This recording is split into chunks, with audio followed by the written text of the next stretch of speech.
CHiTA MAGiC.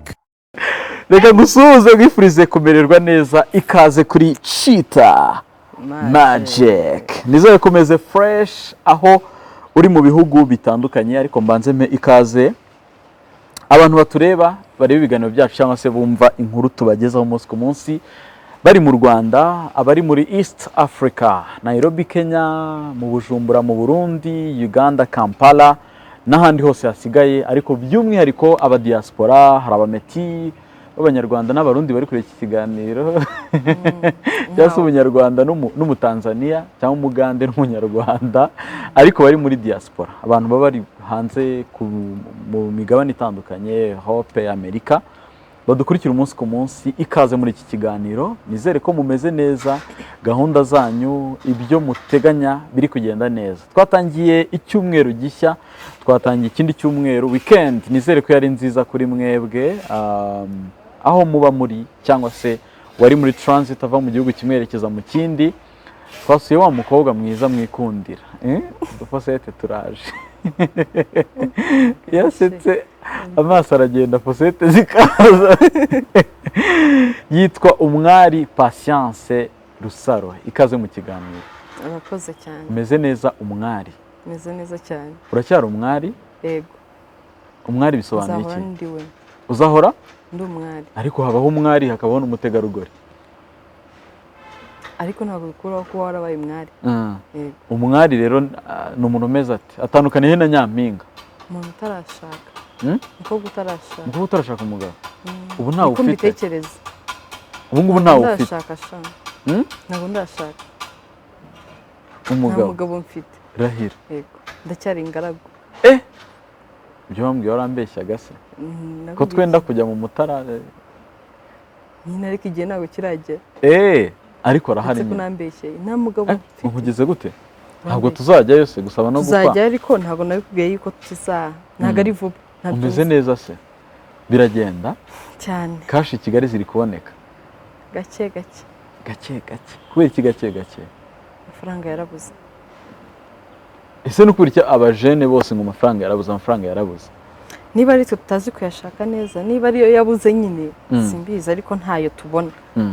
Ubuzima bwawe buragenda bumeze neza? Ubuzima bwanjye buragenda, ndashima Imana cyane. Mu mazina yawe nari nibagiwe ko witwa Diane. Ntabwo ari Diane. Ni Diana? Diana. Witwa Diana, ntabwo witwa Diane. Hakongeraho umwari, hakongeraho Patience, hakongeraho Rusaro, hakongeraho ntabwo ari Patience, ni Patience. Hakiyongeraho oya nayo ngayo. Ayandi ntabwo nayavuga hano, ndabwira ku ruhande. Ayo muri quartier. Ariko ushobora kuba warakubaganye cyane ukiri muto. Kubera iki? Ubona ngaragara nk'umukobaganye? Oya, ahubwo ngiye mbona ugaragara nk'inyangamugayo. Kuva kera nyura umwana. Amafoto nahanga mu kiganiro abantu bari kureba baraza kubibona. No mu buzima busanzwe. No mu buzima busanzwe ngiye babona uri inyangamugayo. Cyangwa ndibeshye. Gerageza kubayo, oya. Gerageza kubayo. Hari umuntu umwe nzabaza. Kandi we ntabwo yambeshya. Ninde?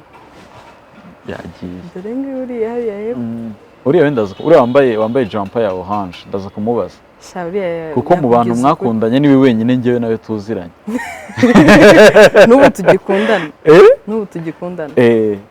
N'ubwa mbere mbonye urambye mu rukundo pe. Ndibaza yuko ruzanahora. Ese kuri kurebayo cyane. Ndi kumucungira hafi. Yitwa Patience Rusaro, niyo mazina akoresha ku mbuga nkoranyambaga, ariko mu byangombwa hiyongeramo umwari. Yitwa Diana, ntabwo yitwa Diane. Ni umukobwa uzi gukora, uzi gushakisha. Tugize kugirana ikiganiro muri 2020 tuvuga kuri business yakoraga muri icyo gihe yo kwamamaza akoresheje amafoto ye. Burya business ntabwo ari byo twize gusa. Business ntabwo ari iduka, ntabwo ari bya bindi bita ngo ni amangazini, ntabwo ari business gusa. Uyu mukobwa ni mwiza ku mafoto n'isura, namwe muri kubibona. Ashyira gutya kuri Instagram, bakamushyira ku mafoto y'ibyapa byamamaza business. Banke yarazamamazaga, yakoraga isura ye. We si ngombwa ko ajya kwicara muri banke, ko gafata ifoto promotion runaka iri muri banke runaka bakamushyiraho. Iyo banke ifite promotion izenguruka igihugu nko muri Tour du Rwanda. akaba ari we uhagarariye crew y'abakobwa cyangwa se n'abagore baherekeje icyo kigo. Ibyo ni ibintu akora, mbese isura ye cyangwa uwo ari we bikamubyarira amafaranga. Yanakoze business yihariye turaza kuvugaho, ariko reka duhere kuri icyo kintu Rusa. Ubu bwawe kuba umubiri shape n'isura yawe bigize business bicuruza biracuruza. Ese ubwo ni wowe ucuruza cyangwa ntabwo ncuruza? ni wowe ucuruza cyangwa isura niyo yicuruza? Isura iracuruza. Ubwo hakaba hacuruza iki? Isura. Ninde ucuruza Isura. Nyine mbwira uvuye bimeze gute? Ni umugisha. Ntabwo mbyiratana ko ntabwo ndi mwiza nyine byo kuvuga ngo ngomba kubyiratana. Iyo wirebye ntabyo mbona, nkibaza n'ahantu icyizerera abantu bangira kiva kabisa. iyo wirebye ubona utari mwiza? Ntabwo njya mbibona. Uratubeshya. Ni ukuri kose ntabwo. Kandi arya nta Miss Rwanda wiyandikishije mu 2019 ntabwo wiyandikishije? Wakoragamo gusa? Hari n'abantu bajya babimbaza ariko ntabwo nigeze nkubonamo wiyandikishije. Nta nigeze murira na Miss Rwanda. None rero uti wowe ubwiza ni abantu babona ariko wowe ntabwo ubona. Ni iki rero kigushimisha muri uko kuba ayo mafoto yawe akoreshwa mu bucuruzi? Ubona bivuze iki muri rusange? Biranyungukira. Besides yuko ari umugisha w'Imana iba yazanye, ariko birananyungukira. Ubuzima busanzwe ariko ushobora kuba witonda cyane. Nditonda. Nibyo. Nabyo se? Nabyo nzi. Yesu si ubwa mbere mpuye nawe, ni ubwa kabiri. Ubwa mbere niba utabeshye, ubwa mbere twahuye dukora ikiganiro, ubwa kabiri n'ubwo duhuye. Hari n'igihe twahuriye Gisenyi uri kumwe ntabwo navuga. Ntabwo ari we, n'undi nka we ariko bafite ubwanwa bwinshi cyane, atwara n'imodoka y'umukara. Wenda nabo mu kazi se nagiye nkora n'abantu atandukanye. Ndi kuvuga ntabwo ndi buvuga uwo ari we. Birashoboka njye ntabwo nahita mwibukira, cyese unyibukije. Ntabwo ujya umukumbura? Inde? Nta muntu umwe se uzi wari utuye Gisenyi y'umwihariko mu buzima bwawe? Igisenyi najyaga kubera akazi, n'ubu ngiye kubera akazi. Nanjye nibyo navuze, twahuriye Gisenyi bisanzwe, sibyo? Banza unyumve. Kandi bari wenyine. Banza unyumve nyine. Nagiye nkora n'abantu benshi batandukanye. Ashobora kuba ari muri abo bantu twakoranye. Yego. Ntabwo nahita mukura isura cyetse umumbwiye ahubwo we nkamwe. Si 43 se, reka twikomereze. Ukoresha coding cyane se? Code ya 43 bisobanuye iki kuri wowe? Umuntu akoresha 19. 19. Nta muntu n'umwe uzitwa 83.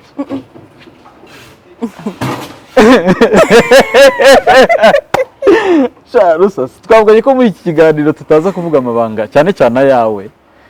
Ayanjye ubwo ibanga nagiye kukumenera. Shaka ntaryo kabisa. Biriya ntabwo ari ibanga se? Urabeshya. Iri ntabwo ari ibanga. Turebe. Iri ntabwo ari ibanga. Ntabwo ari ibanga. Wapi? Ubu wari waramweretse mama aramuzi. Bimenere. Abakunzi. Ntabwo ngiye nkunda ibintu urumva ngo ku munota w'akanaka ngo hano ngo bavuze cyuma ngo bivanemo ngo reka twikomereze. Ni iki gikunda kuguha ibyishimo mu buzima bwa buri munsi Rusa? Iyo mfite amahoro mu mutima mba numva nezerewe, mba numva nishimye. Iyo ufite amahoro mu mutima ni ryari haba habaye iki kuri wowe? Bigiye bitandukanye. Iyo meze neza, gusa mu bintu nkunda gusengera, sengeramo amahoro. Usengera amahoro cyane. Ugasengera umugabo, ikindi ni iki? Byose, ubuzima bwose bwa buri munsi. Ubuzima bwa buri munsi ushobora kubuhangayikishwa n'ubuzima cyane rero, imibereho dufite mwese. Ntabwo byabura. Ni iki gikunda kuguhangayikisha cyane kurusha ibindi? Kubura amafaranga. Kubura amafaranga. Ikindi? Kutaba mfitanye connection nziza n'Imana. Ese ibyo bintu mu bipima gute? Urabyumva umutima wawe? Ngo niyo muhitamo abakunzi ngo mubigenderaho ngo kuba akunda Imana.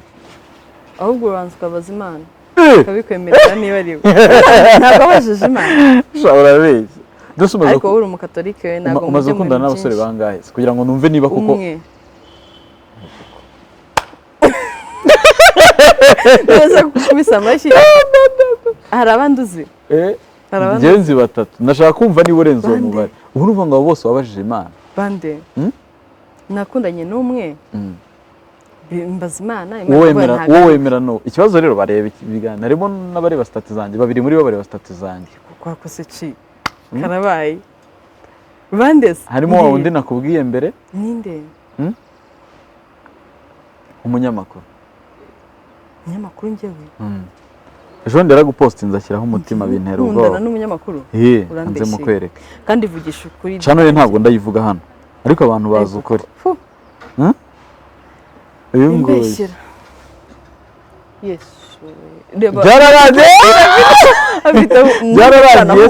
byararangiye se ntabwo turanahura umuntu uratuma mbivuga nijoro narebye ikiganiro cye nawe reka dukomeze reka mbivuge rusa yuko ari njye uyoboye ikiganiro kandi bose tugomba kuba kuri maison tujye kuganira de fleurs cyangwa se maison de flowers wari umeze neza byaba exo reka tubivemo dore ni bakeya ni umwe reka tumureke kugira bataza kuvuga kubikuye muri kiriya kiganiro byari n'uriya munyamakuru na channel y'abantu batangiye kumukeka ariko reka twikomereze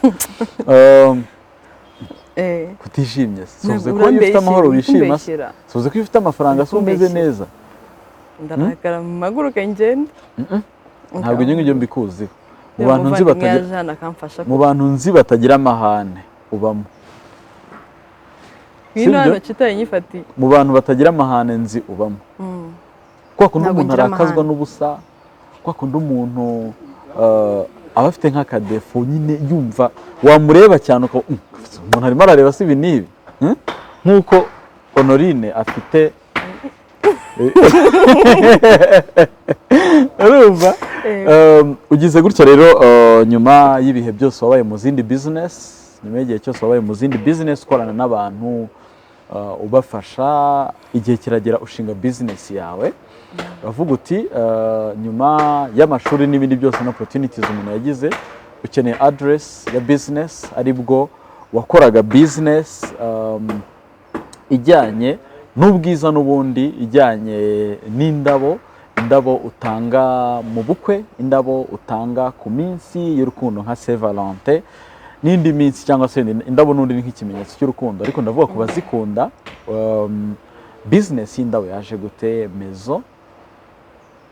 maison de fleurs cyangwa se maison de flowers yaje gute ni ukuvuga mu busanzwe nkunda bwiza ukuri inspiration byari bimwe bya busheri by'umuntu watangije ifoto y'inyama nakundaga indabo kuva na mbere nkunda abazima nkunda kuzitanga so ndavuga ngiye kuki ntashinga iyi business rero ifite urwo rukundo nagiraga mbonye bazimaye cyangwa nzitanga ko nazihaye abantu bakeya cyane kandi abo bantu bakeya ni abantu nakundaga cyane ubu ngubu nkunda ndavuga rero reka mbihorane noneho mfashe n'abandi ubu utangiye business y'indabo idea tubwira umuntu umwe yavuyeho kurusha abandi uvuga uti ndabyibuka runaka ampa indabo hari habaye iki n'iki ampa indabo cyangwa se wenda uwo wazihaye ko n'ubwa mbere numvise umukobwa uha indabo abasore bakira indabo cyane nawe n'uvanda ari gukorera ndaguhereza birangiye ufite uburenganzira bwo gusaba icyo nshaka ufite uburenganzira bwo nsaba ariko hari no kukiguhereza flowers mu mabuke mukora haba harimo n'andi macupa ya divayi kandi buriya divayi ni ubuzima muri mwene siraki birahanditse muri Bible ntabwo ari byo byonyine birimo harimo n'amavaze ntabwo ibivaze ufitemo oya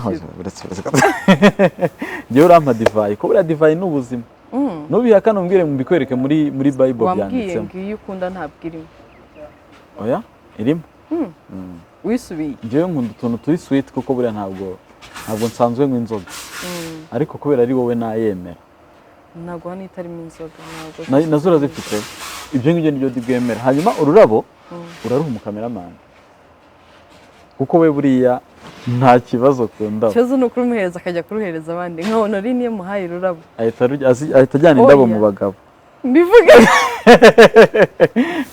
iyo umuntu ambwiye ngo korera urabona ibintu reka tureke iyo ni business ni ibanga rya business this ni nko kubura umuganga ukavuga ukuntu abantu baza kwivuza bigenda hanyuma ubushinze business uvuga uti indabo ni ibintu n'ubundi nawe wakundaga bivuze ngo aho abantu bari kureba amashusho bari kureba atandukanye ni hano kuri business ariko mu buryo bwagutse ufasha n'abantu mu interior design umuntu ukeneye ivaze yo hanze cyangwa se yo imbere mu nzu bitewe n'aho ariho hari udutoya dukoreshwa muri decoration hari n'amavaze manini abantu baze kureba nk'ari hano hafi aya ngari hano harimo amanini urugero ndi gutanga ariko hari utubari ari dutoya turimo indabo ziri ariko uyu munsi zirahageze usibye amavaze amabuke ukora n'amabuke bameze gute y'ubwoko bwose ayo ma boxes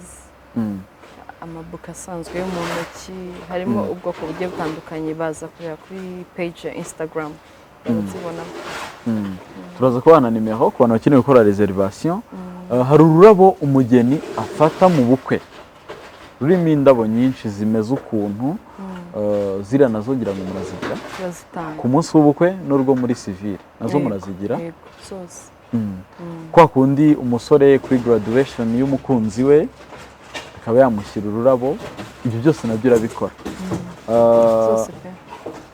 byose mu buryo kandi bugezweho ziri natural ziri very natural ndetse nko ku bageni bakunda gukoresha artificial hari ukuntu ziba zigaragara neza kandi zitangirika cyane kuko urabona ari umunsi ujagaraye so iyo ashaka artificial aratubwira ariko ntabwo ari ibintu byanyu ni amanaturere amanature niyo menshi dukunda kwibandaho indabo ziri fresh gusa nanone na artificial zirahari hanyuma rusa business umuntu ayirebye ku ifoto ashobora kubona ari ibintu bihendutse akabona ari ibintu biri simple byagusabye iki kugira ngo ukore business nk'ingiyi kugira ngo uze no kuganiriza abakobwa bagenzi bawe harya bize biki muri secondaire ni Meg really ni Meg hawe wize Meg hari abantu bize bindi bintu bibamo economics bibamo za geography nka Heg cyangwa se physics chemistry n'ibindi bijyanye nabyo ariko akabona ntari kubona laboratoire azakoreramo akabona yize finance banke nibamuha akazi kugira ngo uze no kubwira abakobwa bagenzi bawe business byagusabye iki kugira ngo uyitangize realite ni ukuvuga nanjye nkibitekerezaho numvaga yuko ari ibintu bizantwara capital nkeya cyane nari narakoze budget yayo nka miliyoni 2 gusa ahubwo yari no munsi yayo ngayo nyine nkiri gukora budget yayo ariko iyo winjiye mu kintu nyine nibwo ubona yuko gihenda birahenze ariko ntabwo ari cyane none ukabonye wabona ari akantu gatoya ariko karimo igishoro kitari gitoya ariko nanone kitari kinini cyatuma umwana w'umukobwa ananirwa kwiga numvise hari n'imishinga hari ukuntu leta igifasha urubyiruko bakazana project yabo and then bakabatera inkunga bakayipresenting and then bakabatera inkunga nabone nabigerageza ariko narabyumvise no kuvuga ngo project wowe watangiye igishoro wumvaga ari makeya wumvaga ufite nk'ibihumbi 500 indabo watangira ugahita ukora none ukavuga uti ni wine zingahe na mavaza ngahe byo kugira ngo abantu babone ariko hari n'ibindi uba ufite bitari hano kuri shop watangiye nk'amavaze ntabwo yose ntabwo yabateretse hariya ikindi amavaze naba ari amakomande ku muntu bitewe na design umuntu yifuza nayo n'ubundi umukorera umuntu rero w'umujene uyu munsi wumva ko business azayitangira na miliyoni 10-15 udafite miliyoni 5 ko nta business yakora nicyo wamubwira oya birakunda utangira gakeya nanjye urabona yuko ni gatoya byanjye wenda ntago nabandi babyita gute icyitegererezo cya business ifatika ariko utangiza gatoya then ukagenda wagura nayo mpamvu nshaka uko bikose muri kuno kwezi kurajya kurangira hari ahandi njye gukorera ariko hazajya haba hari amavaze cyane kuruta indabo ariko naho zajya zibonekayo nizere ko ariko hahagije hanini hahagije. Indabo nazo urazihinga cyangwa ubu ngura cyakora? Ntabwo mpinga, nzikura ku mirima nyine y'abazihinga, ndacyarangura. Uratangira ryarira guhinga wawe murimo w'indabo? Ndabishaka ariko ko numva bishobora kuba biri mu bintu ukunda cyane. Agafaranga ntabwo bihenze? Ntabwo bihenze, ariko niba ushaka hano hafi muri Kigali ho usanga biba bihenze cyane. Ntabwo byoroshye, ibintu byose biragoye, ariko Imana yageze ibintu byose biragoye. Biragoye gute se ko na level y'ibyo watangiye ubwabyo hari urwego, hari urwego biriho, hari umuntu ushobora kubireba agatekereza ko ari ibintu byoroshye kubigeraho, ariko umujeni yatekereje ikintu cyitwa igishoro agira ubwoba agahita yumva ko ibintu bitazashoboka. Oya, ni gake gake utangiza ejo ugashyiramo kano, ejo ukagenda biza kandi udahenze abakiriya. Wowe watangije nkangahe utatubeshye? Ntabwo nayakubwira ashaje. N'uyu munsi ntabwo nshaka example yo muri yandi yo muri busheri. Ntabwo ari na makeya. Ntabwo ari menshi? Ntabwo ari na makeya. Ubwo igisubizo ni ikihe? Arimo hagati na 1,850,000. Wapisha 3,200,000. Ako se bite? Ese ko ufite isoni zo kuvuga igishoro nko kuvuga imyaka yawe? Nta muntu ujya uvuga nkuko ntayivuga. Akaba yize turayize. Wenyine yigumane. 19. Oya. Warayujuje 19? Uzayuza mu kwa kangahe? Mari mu kwa karindwi mu kwa munani. 2025 uza 19. Hagiye ufite 15. Urushaho ibiri. Njyewe mfite 20 n'ingahe gutya. Ugenda utaruka imyaka wowe. None se ariko mwebwe ku bakobwa n'abadamu mu Rwanda birakabije uburyo mugabanya imyaka yanyu? Ntabwo tuyigabanya. Ibaze ko nakumenye 2016 niba atari na 7 wari ufite 15 niba atari 16 none uyu munsi ntabwo ufite 16. Imyaka ntabwo igenda. Gusa ko video baramo imyaka ingahe yose tuyibara 2 cyangwa 3 ya covid ntabwo yibara. Ariko ibigaragara uracyari muto ya muri age. Kanaga compliment afite. Maison of Flowers iri kuri Instagram. Turaza kubaha link ya Instagram yayo, cyangwa se umuntu ukeneye gukoresha indabo cyangwa se ukeneye no kubona amabuke cyangwa se ibyo Rusaro akora. Ushobora kuba wifuza kumushyigikira nta kindi no gushopinga nawe business ye, ukaba wakoresha commande ukurikije ibyo uri kubona, ariko ushobora no kumugira inama. Ushobora kuba uri umuntu ufite imirima y'indabo cyangwa se wifuza umuntu mwajya mukorana. Urugero nk'abantu bakora decoration mu birori bakenera indabo cyane, bakazitegurira iyo di kandi bira nabyo mu bikora ari business. Nse nyine kabaje gusanga biragoye, kandi igihe umushiti wawe akubaza agahita kubera umukiriya. Ko biteye ubwoba. Business winjiyemo kwidasanzwe dusa. Oya, ariko indabo ni urukundo. Baba bagiye kwereka urukundo nyine. Ni nk'aba batipe bakorera mu gakinjiro ko mu mujyi uri kujya Nyamirambo. Azwe harimo urukundo. N'ubufasha. Uzi ukuntu bihenda. None se ashatse service akayibura. Nawe se we yayibura tese kandi abazifite nyinshi kandi zibura zigera standard. Oya, ndi kuvuga nyine uwo muntu wagize ibyago cyangwa natwe se twagize ibyago yashaka iyo service. Ariko iba yari y'urukundo wajya uduhera indabo ku buntu. Ikibazo nuko nanjye mba nazibonye ku buntu. Ari ibyo nagenze tangira ku buntu, ariko nanjye mu gihe nkizirangura. Duteguriye buke ya Honorine rero. Yakoze iki se? Yakoze iki? Yabyaye. Oya, ntabwo arabyara buri minsi mike. Ese Rusa, witekereza gute igihe uzaba warabyaye? Iyo. Utubwize ukuri. Witekereza gute? Ntabwo nshaka no kwitekerezaho cyane. Rusaro wabyaye. Nahita mba so emotional. Kubera iki? Umwana wanjye. Ukunda abana cyane ariko utinya gutwita. Oya, ntabwo mbitinya. Nabyo mba numva bishobora kuzangora, ariko nzabyenjoyinga. Kugora nabyo biragoye kubera yuko n'ubundi ni ibintu bikomeye kandi bitanga umugisha ukomeye. None se kubyara kuri wowe kuki ubyumva ugahita wikanga emotion zikaza? Nukwera ibyishimo mama numva misengera. Wifuza ko kugira umwana nyine nzajya numva nkavuga iyi ni impano y'Imana. Kandi abawe bakuru bazaba ari impanga. Nibyo nifuza ari abakobwa b'impanga. Abakobwa? Abana nka Honorine na Honore. Honorine baba bagutwaye iki? Baba bagutwaye iki? Honorine na sina ry'umukobwa ryabaho w'impanga ya Honorine. Ubwo ni Ono na Honorine. Okay. Ejo bundi turi kuvugana kuri telefone. Wambwiye ko nkomeza kwitegura no kumenya cyane ibijyanye na culture y'Iwanyu. Ubukwe koko uri kubutegura mu buryo buri serious cyangwa wari uri kwiganirira? Ndi kwiganirira ariko narakumenyeshaga ngo igihe ubukwe bwanjye bwose buzabera uzambera MC. Ubwo se bubaye nsigaye nicara mu ntebe y'abasaza? Oya, kuki nsunikira imyaka?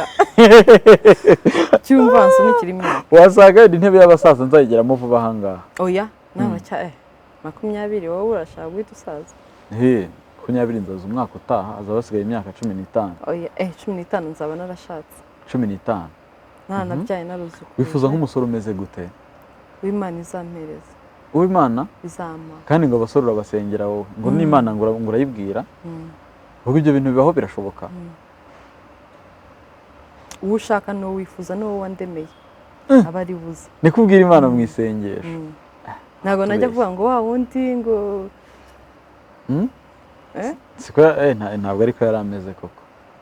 Regura niwe ngewe nzi wenyine. Uriya niwe wenyine. Uriya niwe wenyine. Hanyuma uriya wundi umu ex wanjye niwe ex ngira wenyine. Ndetse twahuye muri kumwe muri Shika mu mujyi. Ryari 2019.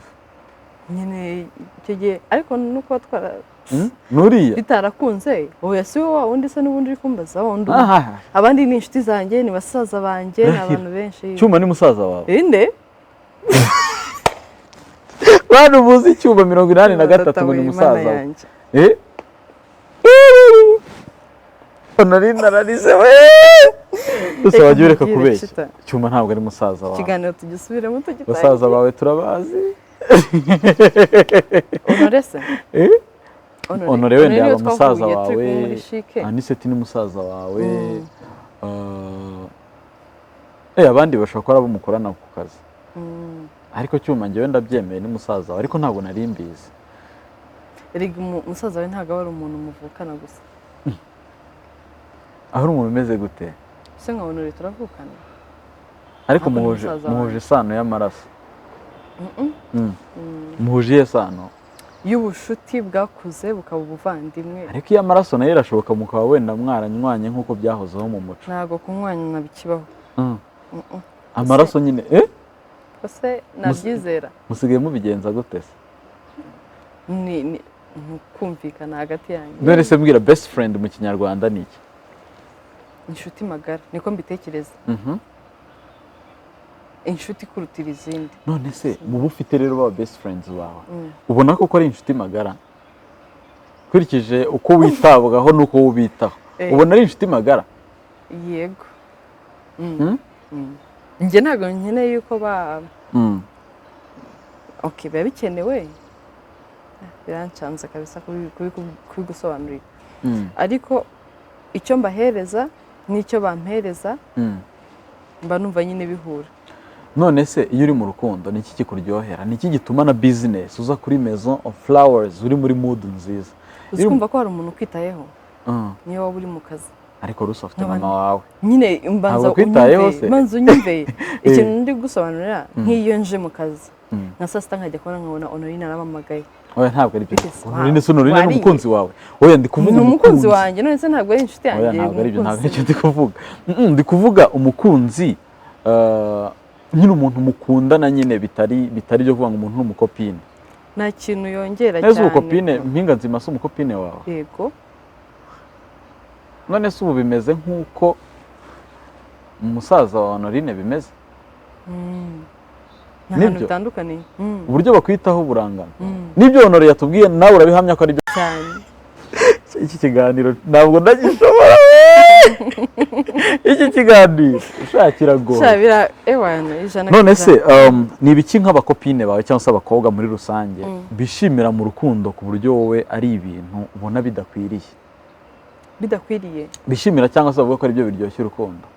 Buri muntu wese buriya aba afite ukuntu criteria z'urukundo rwe cyangwa relationship yiwe, umwe akubwira bimwe undi akakubwira ibindi, biba bitandukanye kandi icyo wakora na Honora akagikora bisa kimwe nuko ntabifata kimwe.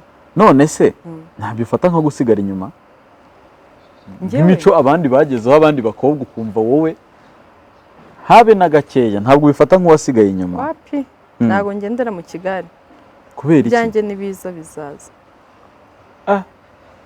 Ntegereje ndi ku mavi. Bivuze bya bintu nibyo pe ugaragara nk'inyangamugayo. Ndi inyangamugayo. Smiling uri kuri kamera haba rero. Ko ntabwo uri kutubeshya sibyo? Ndi inyangamugayo, ntabwo ngaragara nk'inyangamugayo. Ntabwo umugayo wose wangaragara. Uti wifuza kuzakora ubukwe ukagira umuryango, ni ibintu ufite mu ndoto zawe wumva. Hari umuco rero ubaho ku bantu bari hari ubwo ufite fiancé ufite copain bimeze gute? Warambeshyaga? Oye wariganiriraga? Twaraganiraga. Undi kubw'amahirwe nimva ikinyarwanda reka dukomeze. Ururimi rwo muri cya gihugu ntari buvugire hano. Hari umuco abajene bagira cyane cyane mbere ya mariage wo kumenyana n'uwo mugiye gushakana. Harimo kumenyana, ubwo harimo mu buryo bw'umuryango, kumenyana mu buryo bw'imico n'imitekerereze n'imiterere y'umuntu, ariho ugira skills muri emotion mu buryo bwose. Ariko umusore n'inkumi bakavuga bati hari ababyita avance mu buryo bwa slang cyangwa se mu buryo bw'imvugo, bati rero njyewe nawe kugira ngo tumenyane uzajya unsura tubaneho muri weekend tumenyane. Ariho bamwe bavuga ko ari experience yo kubana n'umuntu kuko muba mwaramenyanye. Ikintu cya avance wowe ugitekerezaho iki nk'umukobwa? Abantu twese tugira ukuntu dutekereza. Hari umuntu uba wumva nta kibazo, ariko kuri njyewe mba numva bidakwiriye kuko cya mbere cyo ni icyaha imbere y'Imana, cya kabiri cyo si byiza ari hagati y'imiryango yanyu yombi. Kuri mwebweho simbizi, ariko cya mbere ku Mana ni icyaha. Nibaza yuko hari nk'imigisha yanyu muba murimo gufunga. Niko mbitekereza. No gufunga imigisha niko ubitekereza? Ni nayo mpamvu ari ibintu urwanya cyangwa? Ndabirwanya cyane. Ntacyo bitwaye? Oya kandi wumva bifunga imigisha. Ikosa urikira kuri nde? Nk'urugero umukobwa aba muri ghetto, umusore acishamo akamusura, rimwe na rimwe bakanaryamana, nyine ni abantu bakundana n'abafiancé nta kibazo baritegura kubana. Cyangwa se umukobwa akaba yasura umusore muri apartment abamo cyangwa se ahantu aba heza yibera. Ubwo ikosa kuri wowe urishyira kuri nde? Bombi. Nese ari umwana uba urimo wagiye gushuka undi. Kandi ibyo ndikubwira ngo nta kibazo, nyine n'ibyo abajene bavuga ko nta mwana ubarimo, nanjye nta kuma muri kumenyana. Nyine baba barimo kumenyana, ariko ntabwo bikuraho yuko ari ikosa cyangwa ari icyaha. Umukobwa witwa Claudette Nsengimana, sinzi niba umuzi, akora ikiganiro cyitwa ngo inama y'umunsi, sinzi niba ujya ubikurikira kuri YouTube. Yigeze gukorana ikiganiro na Irene, avuga ko umukobwa uryamana n'umusore ngo kubera ko ngo bakundana, kubera ko yamushingiye business, kubera ko yamukoreye akarika store, kubera ko yamukoreye business runaka, kubera ko mwapugradingira ubuzima, iPhone, mwapugradingira nyine ku buryo aba ari umuntu ubaho ubuzima bugezweho. Uwo mukobwa yavuze ko amufata nk'injiji, kujya mu rukundo ugamije affection, ugamije kwitabwaho, ugamije ashirafu akemiyo turamugeraho mu kanya. Akemi turamugeraho mu kanya. Kuri wowe uti kuryamana n'umuntu ntabwo bigize urukundo, ubifata nk'iki? Bashobora kuba bakundana, ntabwo mbyanze. Byo bitwaye iki urukundo? Kuko nibaza yuko bajya guhura no kugirana icyo gihe cyose ari uko bakundana, sibyo? Nawe umusore icyo yakora cyose mukundana nta nyinya wamwereka? ntayo yikize narindire iwacu ni kure azemera agende ni kure amasaha aze mu Mutara kugira ngo yemererwe iki? kuntwara kunywa namara kuguko nibwo azaba yemerewe no kuntwara n'Imana yabyemeye ko mugomba kujya imbere y'amasezerano n'Imana ijemo koko none se sibyo reba hano mubanza mu rugo kwiyerekana sibyo agafata irembo ndizera ari nabwo ahita nako gusaba no gukwa gusa no gukwa biza nyuma yo gufata irembo okay gusaba no gukwa bikahita biza mugakora ibirori ngo ni dote kajyaho mu rusengero mu murenge ibyo nyine n'ama events twagenda kurikirana umusore rero mbere akubwiye ati rero ngewe rwose ibyo byose ndabyiteguye na gahunda y'ubukwe nyirimo ariko nshaka kubanza kumenya uko ibintu bimeze kanakubwira ati n'ikimenyimenyi tugende kuri dispensaire cyangwa se ku bitaro biri hafi aho badupime turebe uko duhagaze. Icyo ashaka kumenya se ni iki nuko mpagaze cyangwa kumenya uko uhagaze rega nabyo ni ingenzi keretse niba ubitinya kwa muganga nta kibazo yenze umuntu umubitinya uri yarabitinya kwa muganga nta kibazo kwipimisha sida nta kibazo kwipimisha sida byo urabyemera ndabyemera cyane avance yo akubwira ati rero sheri rwose nkeneye kumenya uko bimeze ntabwo nyemera kubera iki yarindiriye se ko agaseke kaba kagifunza azagafungura ameze neza mu by'ukuri se karacyapfundikiye yego shayisabira wowe rero ubifata nk'ibintu bidakwiriye ubona bigira izihe ngaruka rero mu mibanire y'abo bantu baba jeune marié batagiye urwo rukundo nibaza ko nta matsiko bakigufitiye ese yajya iwanyu ukora iki ariko biriya ni ikimenyetso kiki neza hari aho uzi bagiye gusaba umugeni baramumwima barasezeranye mu murenge numva ngo bibaho reka da barasezeranye mu murenge mwarasezeranye mu murenge mugiye gusaba no gukwa ubwo se umugeni bamukwima none se gusaba no gukwa babikora nyuma y'umurenge cyane ariko mama mwarabanje niyo mpamvu ndi kukubwira ko ari ikimenyetso none se rusa reka nkubwire usezeranye mu murenge kuwa 4 sibyo tuje gusaba umugeni mu Mutara kuwa 6 ese urumva uwo muntu ntamusanganywe nk'umugore none se utamusanganywe nk'umugore yes imbere y'amategeko twarasezeranye dutera igikumwe byose birarangira n'imiryango irabishyigikira affaire sociale nawe ati nona amuhere nona reka nkwereke mubaye umugabo n'umugore bishobora kubaho sibyo ariko ibintu bibiri nzi by'ingenzi cyane muri mariage ni uwo murenge sibyo nyuma y'umurenge hakajyaho imbere y'Imana ibindi tudafite amafaranga nta kibazo twazaba tubikora nyuma kuko biriya birori bindi nibyo kwereka ababyeyi kandi ababyeyi baba babashyigikiye ubu ngubu wowe nta musore waryamana nawe utaramwereka mama twajya gukwa no gusaba n'umurenge imbere y'Imana ubwo yaba aguhemukiye cyangwa wamuhemukiye nta hantu byahurira twahurira heza yamfata ku ngufu ingufu byo bigize icyaha ubwo se umuntu ugutereta koko yagutegeka ibyo bintu bigakunda gukora iki ariko hari n'igihe rega bari n'ubwumvikane bwabo bari ubwumvikane bwabo wowe bahohotera niba mwana bafata ku ngufu ariko ibindi byose bari ubwumvikane umuntu ugeze igihe cya mariage kuri wowe uti nubwo utabyemera ntacyo bitwaye yego umuntu ugeze igihe cya mariage kuri wowe uti abakuze nta kibazo umuntu ugejeje igihe cyo gukora mariage abakuze ku buryo biramutse binabaye nta kibazo kuri wowe gukora mariage ni gukora mariage nanjye nibyo nashaka kuvuga hanyuma ubuzima bw'urukundo uti kuri wowe hari ibyo abantu benjoyinga wowe wumva kumva utabikora cyangwa kumva warasigaye inyuma ariko urukundo rugira amahitamo kuri buri wese ariyo mpamvu usanga umuntu ava mu rukundo rumwe akajya mu rundi cyangwa se umuntu agatandukana n'umuntu bakundana ukabona next week akoze mariage ukabona biratunguranye ariko tuganiriye ku rukundo kweri urukundo rega ndabizi ugira urukundo rwinshi keretse niba warahindutse ntawe mfite ubu wimbaza ibintu ntera agahinda uri kunkomeretsa kandi ndetse ndi kugukomeretsa njye nawe twaratandukanye ku buryo ndi kugarura mu rugo kunsubiza mu bintu byashize nkumva tumwongera ashengutse none se niki cyakuvanye mu rukundo herukamo byaranze byangiye hese umusore yagusabye gahunda uramubwira ati karakara ku mukobwa mutarakazi barakubeshya ntabwo bishoboka hari ukuntu Imana ijya ibigenza ibonye yuko atari we ibyo ntabwo byatuma utandukana n'umusore ibiki abaye adashoboye kwihangana ashaka kwihangana adashoboye kwihangana nyine muhereza sorte kandi waramubwiye ko agaseke kagipfundikiye kandi ntubaramubeshye ntabwo mba naramubeshye Rusa turagarutse nashaka kubanza kuvugana na n'uriya musore kubera yuko numvise gahunda gufiteho ishobora kuba iri seriye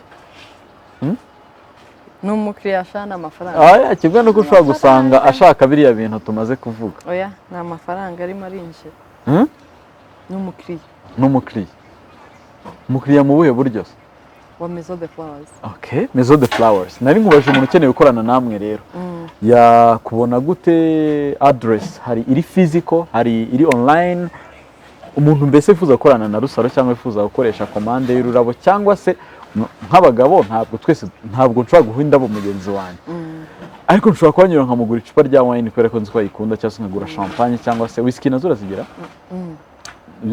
bitewe n'iyo ari yose hari izishobora kuba isembuye cyangwa idasembuye umuntu ukeneye gukorana namwe rero yabageraho gute hari Instagram page yacu ya Maison de Flowers muri bio yayo habamo link ihita kugeza kuri WhatsApp inbox wahita twandikira hariho na nimero zacu and then hari no kuza hano kuri Elizabeth apartment niho dukorera Nyarutarama aho hose wahadusanga iyo ngiyo ni address nimero ya business turaza kwibaha hasi kubera ko hari Rusaro bwite ariko hakaba ni nimero ya business nubwo kuri reception yaho hakoraho umukobwa ariko umuntu ufatiye nimero nizere ko rwose ayifashe ayikeneye mu rwego rw'indabo ushobora guhamagara uwo ari ugasanga yitabye undi muntu utari Rusaro rimwe na rimwe hari igihe mba nayifite calls nyinshi wakira haba harimo ibiki harimo orders iravugiye akazi aba n'isakazo of course kuko kenshi nubwo mba nyifite ibifitwe n'umuflorist iyo ntahari rero arabakira kuri WhatsApp ninjye ujye wasubiza nk'ubu umaze iminsi muri vacances byagenze neza ariko byagenze neza akarere ka Rubavu ushobora kuvuga akunda cyane haba amahumbezi ikibanza cyawe gishobora kuba kibi Rubavu uko mbitekereza oya nta kibanza cyanjye Rubavu kihaba gusa wajya uvugisha ukuri mahoko nta kibanza ufite oya hitwa Nyamyumba nakujyanye yose Nyamyumba oya mbwira dore ngiki randa kubera yuko buri mezi abiri Rubavu Gisenyi kuruhuka wenyine ariko nandwe amezi abiri wikabye ntabwo mba ninjyenyine mba ndi kumwe n'abavandimwe hariya abavandimwe ntabyemeye rwose atubeshya se ntabwo nababeshya ubwo rero bivuze nibyo nawe yabikubwiye mushyigikire rero twakomeje kugenda tubereka amashusho atandukanye hano mu iduka rye muri Maison of Flowers ni inzu y'indabo inzu y'amavaze inzu ya byinshi by'ubwiza muze kubireba mu mushyigikire mu musapotinge mu buryo bwose bushoboka ushobora kuba utari umukiriya ariko ukashobora kumuha inama cyangwa se ukora decoration mu birori ukavuga uti tuzajya dukorana nk'indabo then dukomeze gukorana bikomeze kugenda neza Rusa tugana ku musozo nk'uko wavuze ko mu biguha ibyishimo harimo kuba ufite amahoro kuba harimo business iri kugenda n'ubuzima bumeze neza hari ibintu bikunda guha ubumenyi umuntu cyangwa se bikunda gufasha emotions harimo uburyo bw'inyandiko cyangwa se uburyo bw'amashusho hagati y'amafilime n'ibitabo byanditse ni iki gikunda guha inspiration Rusaro ni filime ukunda kureba izuhe bwoko zose nshishamo nkareba zose njye ndeba ariko cyane z'urukundo comedy rambe ubu koko Papa Sava nibanze imbere mu filime ureba na zaba menye ndikwereke urabeshya ureba Papa Sava cyane ntabwo reka nguhe nimero yawe nimero Papa Sava mwohereze nimero yawe nawe nguhe iyawe kugira ngo episode ya Papa Sava nshyashya isohotse iyo isohotse bahita bamuha notification ureba ariko izo mu Rwanda cyane reka ndebe ndeba zose zirareba kuko Papa Sava zireba zikarangira muherukana ryari papa sava ntabwo nari nahura nawe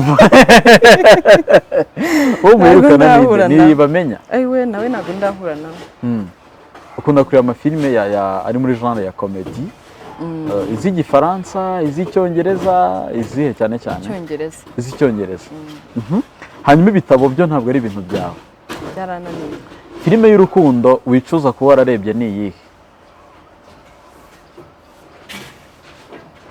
ntayo agatabo wasomye cyangwa igitabo wicuza kuba warasomye ni ikihe ahubwo se buriya aricyo nasomye igitabo nasomye the notebook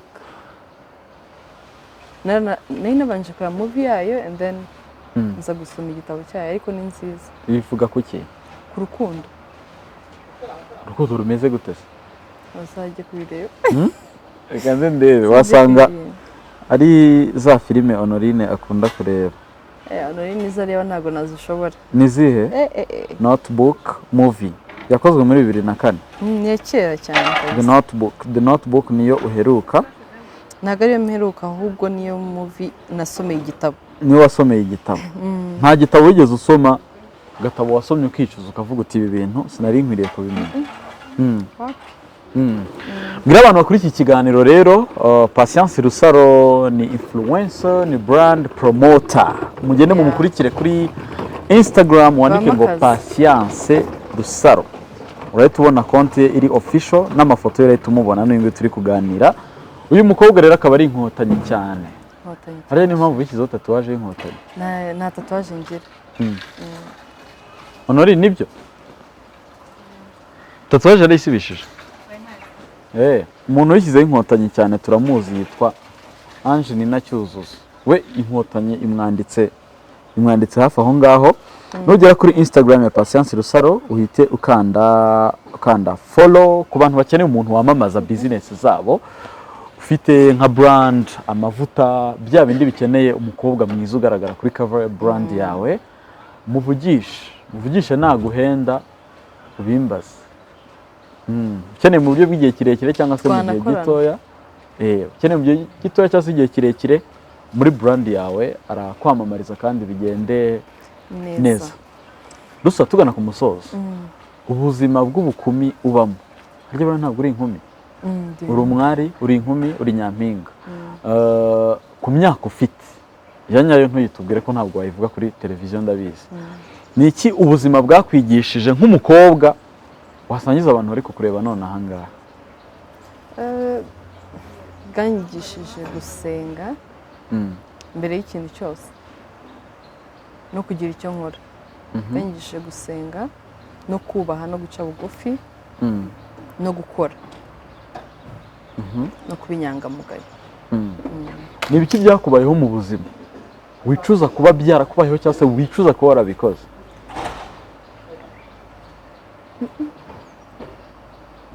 ubwo nyine niyo nicujije muri icyo gihe nyine nta kintu mfite specifically nahita nkubwira ngo kino kintu ndacyicuza ubwo iyo cyabayeho nkacyicuza muri ako kanya naribabariraga ko ninjye uba warizize bivuze ngo ntacyo wicuza ntacyo kwicuza muri wowe ntabyo ugira gusubiza inyuma ibitaragenze neza ukabyibazaho ibyo binsubiza inyuma ahubwo iyo ngiye kwihereza umwanya niyo mpamvu mpita mbyibabarira nkakomeza niyo mpamvu iyo uvuye mu rukundo uhita ujya mu rundi kugira ngo uwa mbere atagukomeretsa ubundi se ndi muntu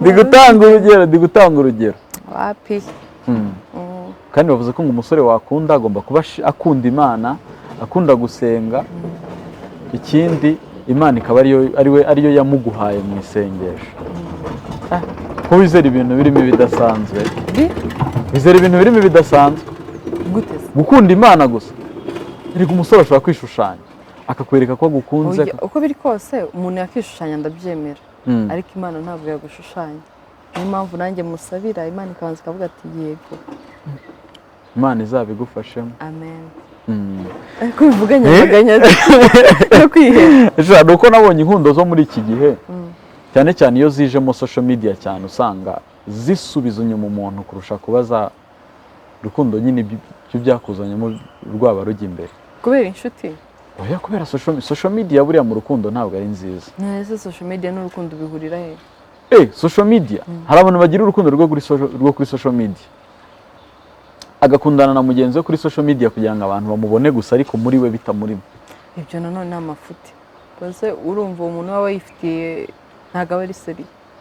Nibyo ndi kukubwira nyine social media ntabwo ihora iri positive ariko nta hantu bihuriye. Uwo muntu ujya gufata urukundo akajya kurishira kuri akumva yuko nyine fondation yayo ari social media. Hari abantu ariko bakundanira kuri social media Zero. bagakundana no kuri video call bagahana affection kuri video. Ibyo birashoboka, ibyo long distance irashoboka ibaho ndayemera. Ariko nyine ikibazo kumva yuko ugiye kwikorera abandi ngo babirebe that's nonsense. Uri wahemukirwa n'umusore kuva wabaho? Nanjye namuhemukira. Nta musore urakurya amafaranga cyangwa nawe wahita uyarya? Nawe faranga se bange amafaranga nafite. Umukobwa ukora business buriya hari no kuntu buri abasore bamutinya. Hawe nimara kwaguka nibwo uzahita ubibona. Hari ikibazo se kuninya. Ariko iyo bagutinya se urumva birangira neza. It end in tears. Umuntu witinya nyine n'ubundi ubwo bafite ibyo agenda yikandagira. Icyo mvuga umukobwa ukora business uri kwiyubaka afatwa nk'umuntu uri ku rwego rwo hejuru ku buryo ikintu gitangaje n'abasore bo barashaka abakobwa bakora. Nzi urumva umusore abaye adakora sohoka bukora urumva byazahurira he? Byakunda. Ari umuntu uri hard working ubona yuko nyine afite ubushake bwo gukora, afite open minded. Hoya ndi kuvuga umusore ni mwiza kuri wowe aragukunda. Yumva bya bindi byose ukuza.